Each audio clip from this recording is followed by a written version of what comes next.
ലഭിക്കുന്നതിനേക്കാൾ കൂടുതൽ തിരികെ കൊടുക്കാൻ ശ്രമിക്കുന്നവരാണോ നിങ്ങൾ? ഇങ്ങോട്ട് കിട്ടുന്നതിനേക്കാൾ കൂടുതൽ അങ്ങോട്ട് കൊടുക്കാൻ മനസ്സുള്ളവരാണോ നിങ്ങൾ? ഒരു 100 രൂപ വാങ്ങിയാൽ 110 രൂപയുടെ മൂല്യം കൊടുക്കുന്നവരാണോ നിങ്ങൾ? നിങ്ങളെ സമൂഹത്തിന് ആവശ്യമുണ്ട്. നിങ്ങളെ തേടി ആൾക്കാർ ഇങ്ങോട്ട് വരും. ഇനി ഇത്തരത്തിലൊരു സ്വഭാവം ഉണ്ടായിട്ടും അവഗണനയും അംഗീകാരം കിട്ടാതിരിക്കലുമാണോ കിട്ടിക്കൊണ്ടിരിക്കുന്നത്? Let us simply debug. പൊതുവെ മിക്കവാറും എല്ലാവരും ചെയ്യാറ് കിട്ടുന്നതിന് ഈക്വലായിട്ട് തുല്യമായിട്ട് തിരികെ കൊടുക്കും. ഉദാഹരണത്തിന് 100 രൂപ വാങ്ങിയാൽ 100 രൂപയ്ക്ക് തുല്യമായ സാധനം അല്ലെങ്കിൽ സേവനം മറ്റേയാൾക്ക് കൊടുക്കും.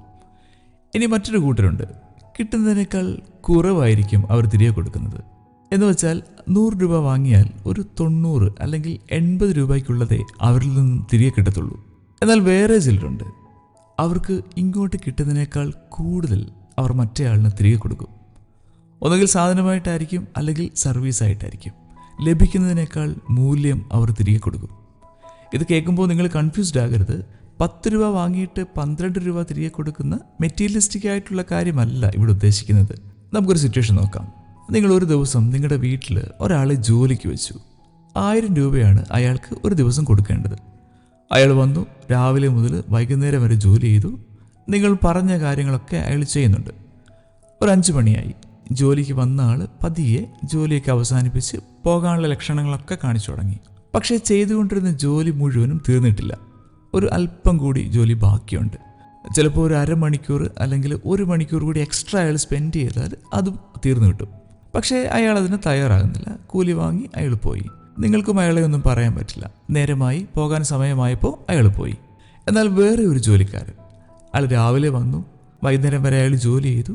പക്ഷേ നേരത്തെ പോലെ പണി മുഴുവനും തീർന്നിട്ടില്ല. പക്ഷെ അയാൾ സ്വന്തം ഇഷ്ടപ്രകാരം കുറേ സമയം കൂടിയിട്ട് എക്സ്ട്രാ അയാൾ നിൽക്കുന്നു. ആ പണി തീർക്കാൻ നോക്കുന്നു. എന്നിട്ട് 1000 രൂപ മാത്രമേ അയാൾ വാങ്ങുന്നുള്ളൂ. ചിലപ്പോൾ അയാളൊരു 1200 രൂപയുടെ ജോലി ചെയ്തിട്ടുണ്ടാവും. ഉടമസ്ഥനായക്ക് എക്സ്ട്രാ ക്യാഷ് കൊടുക്കാൻ തുടങ്ങുമ്പോഴും അയാൾ അത് നിരസിക്കുന്നു, വേണ്ടെന്ന് പറയുന്നു.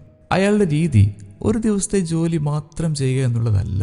തന്നെ വിളിച്ച ആളുടെ ഉദ്ദേശം, അയാളുടെ ആവശ്യം അത് തീർത്തു കൊടുക്കുക എന്നുള്ളതാണ് അയാളുടെ ലക്ഷ്യം. തന്നോട് പറയുന്നത് മാത്രം ചെയ്ത് സമയമായപ്പോൾ ക്യാഷ് വാങ്ങി പോകുന്നതിന് പകരം അയാൾ തിരികെ കൊടുക്കുന്ന ആ ഒരു എക്സ്ട്രാ എഫേർട്ടുണ്ട്, ഒരു എക്സ്ട്രാ സർവീസ് ഉണ്ട്. പക്ഷെ അതിന് അയാൾ എക്സ്ട്രാ ക്യാഷ് വാങ്ങുന്നുമില്ല. ഇങ്ങോട്ട് കിട്ടുന്ന ക്യാഷിനുപരിയായി അങ്ങോട്ട് എക്സ്ട്രാ കൊടുക്കാൻ കാണിക്കുന്ന ആ ഒരു മനോഭാവം. ഇനി വേറൊരാൾ, അയാൾ ടൗണിൽ ഒരു റെസ്റ്റോറൻറ്റ് നടത്തുന്നു.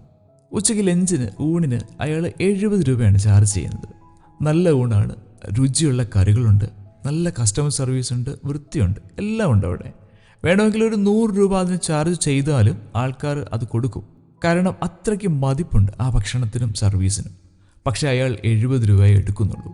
ചിലവെല്ലാം കഴിഞ്ഞ് കുറച്ച് ലാഭം അയാൾക്ക് ആ 70 രൂപയ്ക്ക് കിട്ടുന്നുണ്ട്. അയാൾക്ക് അത് മതി. 100 രൂപ വാങ്ങുന്നതിന് അയാൾക്ക് തോന്നുന്നില്ല. കാരണം അതിൽ എക്സ്ട്രാ ഒന്നും അങ്ങോട്ട് കൊടുക്കുന്ന മഹിമയില്ല. കിട്ടുന്നതും കൊടുക്കുന്നതും തുല്യമായി പോകും. ഇങ്ങോട്ട് കിട്ടുന്നതിനേക്കാൾ 1 രൂപയെങ്കിലും കൂടുതൽ മറ്റേയാൾക്ക് തിരികെ കൊടുക്കണമെന്നുള്ള അയാളുടെ ഒരു മനോഭാവമാണ് ഇവിടെ. അങ്ങനെയൊന്നുണ്ടായാൽ എന്തെങ്കിലും ആ റെസ്റ്റോറൻറ്റിലെ തിരക്ക് കുറയുമോ? ആൾക്കാർ തേടി വരും അല്ലേ? കൂടുതൽ ഓർഡറുകൾ, കേറ്ററിംഗ് സർവീസുകളും ഒക്കെ കൊടുക്കാൻ ആൾക്കാർ വരും. കാരണം എന്താ? ഇങ്ങോട്ട് കിട്ടുന്നതിനേക്കാൾ അങ്ങോട്ട് കൊടുക്കാൻ കാണിക്കുന്ന അയാളുടെ ആ മനോഭാവം. വില കൂട്ടി കൂടുതൽ ക്യാഷ് വാങ്ങണം എന്നുള്ളതല്ല അയാളുടെ ഉദ്ദേശം. എല്ലാം ഇങ്ങോട്ട് കിട്ടിക്കോട്ടെ എന്നല്ല, എനിക്ക് എപ്പോഴും ലാഭം കിട്ടിക്കോട്ടെ എന്നതുമല്ല.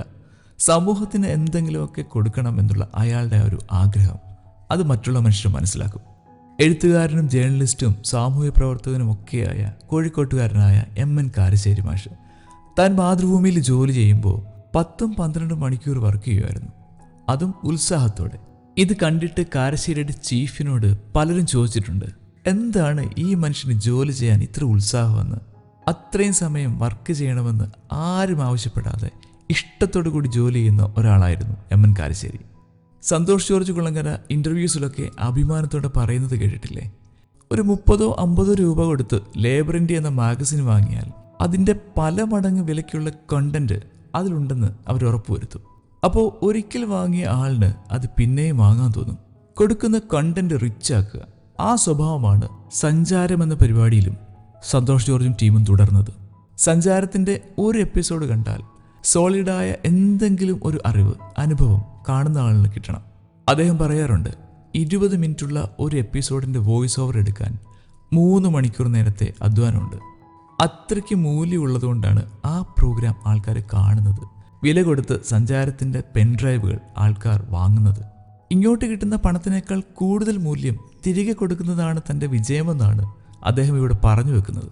ഈ ഒരു ആറ്റിറ്റ്യൂഡുള്ള ഒരു എംപ്ലോയിയാണ് നിങ്ങളെങ്കിൽ ജോലിസ്ഥലത്തെ വളരെ വാല്യുള്ള ഒരു ആളായിരിക്കും നിങ്ങൾ. ഇനി ഒരു റിലേഷൻഷിപ്പിൻ്റെ കാര്യം എടുത്താൽ കരുതലും സ്നേഹമൊക്കെ തനിക്ക് കിട്ടണം, ഇങ്ങോട്ട് കൂടുതൽ കിട്ടണമെന്നായിരിക്കും പൊതുവെ എല്ലാവരും പ്രതീക്ഷിക്കുന്നത്. രണ്ടുപേരും ഇങ്ങനെ വിചാരിക്കുവാണെങ്കിൽ ഇടയ്ക്കിടെ വഴക്കും അകൽച്ചയും ഒക്കെ വന്നേക്കും അല്ലേ? എന്നാൽ ഇങ്ങോട്ട് കിട്ടുന്നത് കുറവാണെങ്കിലും അങ്ങോട്ട് കൊടുക്കാൻ തക്കവണ്ണം ഒരു മനോഭാവമുള്ള ഒരാളാണെങ്കിലോ, അങ്ങനെ രണ്ടുപേരും ചിന്തിക്കുകയാണെങ്കിലോ ആ റിലേഷൻ നന്നായി പോകും. പ്രോബ്ലം വരികയാണെങ്കിലും അതിനെയൊക്കെ തരണം ചെയ്ത് അവർ മുന്നോട്ട് പോയിക്കൊണ്ടിരിക്കും. നിങ്ങളൊരു ജോലിക്കാരനായിരിക്കാം, ബിസിനസ്സുകാരനായിരിക്കാം, അല്ലെങ്കിൽ ഏതെങ്കിലും റിലേഷൻഷിപ്പിലായിരിക്കാം. ഇങ്ങോട്ട് കിട്ടുന്നതിനേക്കാൾ 1 രൂപയുടെയെങ്കിലും മൂല്യം അങ്ങോട്ട് കൂടുതലായി നിങ്ങൾ തിരികെ കൊടുക്കുകയാണെങ്കിൽ നിങ്ങളെ മറ്റുള്ളവർ മറക്കില്ല, നിങ്ങളെ തേടി വരും. നിങ്ങളെ മറ്റുള്ളവർക്ക് ആവശ്യമുണ്ട്, സമൂഹത്തിന് നിങ്ങളെ വേണം. എക്സിറ്റ് ചെയ്ത് പോകാൻ, നിർത്തിപ്പോകാൻ നിങ്ങളെ അവർ സമ്മതിക്കില്ല. കൂടുതൽ അവസരങ്ങളും സപ്പോർട്ടും സഹായവും ഒക്കെ ചെയ്തു തരാൻ ആൾക്കാർ മുന്നോട്ട് വരും. ബിസിനസ്സിനുപരി, പണത്തേക്കാൾ ഉപരി നല്ലൊരു റിലേഷൻ അവിടെ രൂപപ്പെടും. കാരണം മറ്റേ ആളുടെ ഭാഗത്തു നിന്ന് ചിന്തിക്കാനും അയാളുടെ മനസ്സ് നിറഞ്ഞ് വേണം തൻ്റെ അടുത്തുനിന്ന് തിരികെ പോകാൻ എന്നൊക്കെയുള്ള ഒരു നല്ല മനോഭാവം അതിലുണ്ട്. 100 രൂപ വാങ്ങിയിട്ട് 80 രൂപയുടെ മൂല്യമാണ് തിരിച്ചു കൊടുക്കുന്നതെങ്കിൽ ആൾക്കാരത് മനസ്സിലാക്കും. വേറെ ഒരു വഴിയില്ലെങ്കിൽ മാത്രമേ അങ്ങനെയുള്ളവരുടെ അടുത്തേക്ക് ആൾക്കാർ പിന്നെ ചെല്ലത്തുള്ളൂ. എന്നാൽ 100 രൂപയ്ക്ക് കൃത്യം 100 രൂപയുടെ മൂല്യം തന്നെ തിരിച്ചു കൊടുക്കുന്നവരുണ്ട്. അവരുടെ അടുത്തേക്ക് പിന്നെ ആൾക്കാർ ചെല്ലും, കാരണം കൊടുക്കുന്നതിൻ്റെ തുല്യമായത് അയാൾ തിരികെ കൊടുക്കുന്നുണ്ടല്ലോ. എന്നാൽ 100 രൂപ കൊടുത്താൽ 120 രൂപയ്ക്ക് തുല്യമായ മൂല്യം സേവനം തിരികെ കിട്ടിയാൽ ഒരിക്കൽ വന്ന ആൾ പിന്നെ നിങ്ങളെ വിട്ടുകളയില്ല. അവർ നിങ്ങളെ ഫോളോ ചെയ്യും. അവിടെ ഒരു റിലേഷൻഷിപ്പ് ബിൽഡാവും. നിങ്ങളുടെ കർമ്മ മേഖലയിൽ ഇത് ഓർത്തു വെക്കുക, പ്രയോഗിക്കുക. സമൂഹത്തിന് കൊടുക്കുന്നവരെയും സാർത്ഥത കുറഞ്ഞവരെയും ആൾക്കാർ തിരിച്ചറിയും. മാത്രമല്ല, കൊടുക്കുന്നതിൻ്റെ സന്തോഷം അയാളുടെ ഉള്ളിലുണ്ടാവും. അങ്ങനെയുള്ളവർക്ക് എക്സ്ട്രാ ക്യാഷ് അങ്ങോട്ട് കൊടുക്കാനും സമൂഹം മടിക്കില്ല. നിങ്ങളൊരു ബിസിനസ് ചെയ്യുവാണെങ്കിൽ customer is the king, customers happiness is our happiness, അതെന്താണെന്ന് കാണിച്ചു കൊടുക്കുക. വിജയങ്ങളും പ്രതിഫലങ്ങളും അവസരങ്ങളും ഒക്കെ നിങ്ങളുടെ പിന്നാലെ വരും. മഹാന്മാരായി ജീവിച്ച മനുഷ്യരെയൊക്കെ ഓർക്കാനും ലോകം ഇഷ്ടപ്പെടാനൊക്കെയുള്ള കാരണം അവർ അവർക്ക് വേണ്ടി കുറച്ച് മാത്രമേ ജീവിച്ചുള്ളൂ. ബാക്കി മുഴുവനും അവർ ഈ ലോകത്തിന് വേണ്ടി കൊടുത്തു. അത്രയ്ക്ക് മുഴുവനായി കൊടുക്കണമെന്നൊന്നുമില്ല, പക്ഷേ നിങ്ങൾക്ക് പറ്റുന്ന പോലെ കുറേയൊക്കെ മറ്റുള്ളവർക്ക് അങ്ങോട്ട് കൊടുക്കാൻ കഴിയണം. ഒരു ചോദ്യം ഇവിടെ അഡ്രസ്സ് ചെയ്യാനുണ്ട്. ഇത്രയൊക്കെ ചെയ്തിട്ടും, കിട്ടുന്നതിനേക്കാൾ കൂടുതൽ കൊടുത്തുകൊണ്ടിരുന്നിട്ടും തുടർച്ചയായി അവഗണനയാണോ കിട്ടുന്നത്? നിങ്ങളുടെ ശ്രമങ്ങൾ വെറുതെയായി പോകുന്നുണ്ടോ? നിങ്ങളെ മനസ്സിലാക്കാനും അംഗീകരിക്കാനും ആരെങ്കിലും മടി കാണിക്കുന്നുണ്ടോ?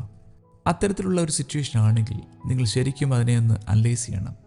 ഒരുപക്ഷെ അത് ആ എൻവയോൺമെൻറ്റിൻ്റെ കുഴപ്പമായിരിക്കാം, നിങ്ങളുടെ കുഴപ്പമല്ലായിരിക്കാം, മറ്റേ വ്യക്തിയുടെ, സ്ഥാപനത്തിൻ്റെ പ്രോബ്ലം ആയിരിക്കാം. കാരണം എന്താണെന്ന് കണ്ടുപിടിക്കാൻ വേണ്ടി മാത്രം കുറച്ച് ടൈം സ്പെൻഡ് ചെയ്ത് അതെന്താണെന്ന് കണ്ടുപിടിക്കാൻ ശ്രമിക്കുക. ഒട്ടും പറ്റുന്നില്ലെങ്കിൽ ആ എൻവയോൺമെൻറ്റ് വിട്ട് പുതിയൊരു എൻവയോൺമെൻറ്റിലേക്ക് മാറാൻ ശ്രമിക്കുക. നിങ്ങളോട് വളരെ അടുപ്പമുള്ള, വിശ്വാസമുള്ള ആൾക്കാരോട് ഇത് ഡിസ്കസ് ചെയ്യുക. ഇനി അതെല്ലാം നിങ്ങൾക്കാണ് മാറ്റം വരുത്തണമെങ്കിൽ അങ്ങനെ ചെയ്യുക. ഇനി ജീവിത സാഹചര്യങ്ങൾ കൊണ്ട് ഒന്നും ചെയ്യാൻ പറ്റുന്നില്ല, ആ എൻവയോൺമെൻറ്റ് വിട്ടു പോകാൻ നിങ്ങൾക്ക് പറ്റുന്നില്ല, വേറെ വഴിയൊന്നുമില്ല, അപ്പോൾ എന്തു ചെയ്യും? അങ്ങനെയാണെങ്കിൽ നിങ്ങൾ നോക്കുക, നിങ്ങളുടെ ജീവിതം മുന്നോട്ട് പോകുന്നതിന്, നിങ്ങളുടെ ആവശ്യങ്ങൾ നടന്നു കിട്ടുന്നതിനൊക്കെയുള്ള പണം, സൗകര്യങ്ങളൊക്കെ അവിടെ കിട്ടുന്നുണ്ടെങ്കിൽ അവിടെ തന്നെ തുടരുക. അപ്പോൾ ഫ്രണ്ട്സ്, ഒരു ബിസിനസ് തുടങ്ങുമ്പോഴും പുതിയൊരു ജോലിക്ക് കയറുമ്പോഴും റിലേഷൻഷിപ്പിലായിരിക്കുമ്പോഴും ഒക്കെ ഈ ഒരു അറിവ് ചിലപ്പോൾ നിങ്ങളെ സഹായിച്ചേക്കും. കോഫി ബ്രേക്കിലൊക്കെ നിങ്ങളുടെ ഫ്രണ്ട്സിനും ഈ ഒരു ഇൻഫർമേഷൻ പറഞ്ഞു കൊടുക്കുക. ഇതുമായി ബന്ധപ്പെട്ട് നിങ്ങൾക്ക് എന്തെങ്കിലും ആഡ് ചെയ്യാനുണ്ടെങ്കിൽ കമൻറ്റ് ചെയ്യണേ. Thank you. Take care. Good bye.